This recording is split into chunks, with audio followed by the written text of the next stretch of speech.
महायुती सरकारमधले काही मंत्री विविध कारणांमुळे वादात सापडलेत आणि याच पार्श्वभूमीवर माजी मंत्री धर्मराव बाबा आत्राम यांनी सरकारला घरचा आहेर दिलाय। मंत्र्यांचं ऑडिट होणं गरजेचं असल्याचं आत्राम यांनी म्हटलेलं आहे। तर धर्मराव बाबा आत्राम यांच्यावर बोलणं शिवसेना खासदार नरेश म्हस्के यांनी टाळलेलं आहे।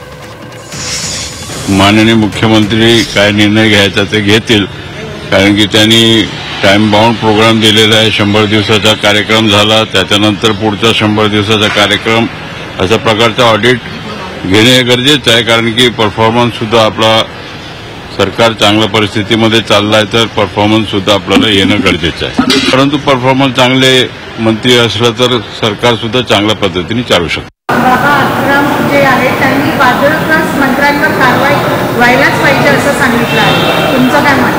माझ्याकडनं कशाला वादग्रस्त स्टेटमेंट घ्यायला?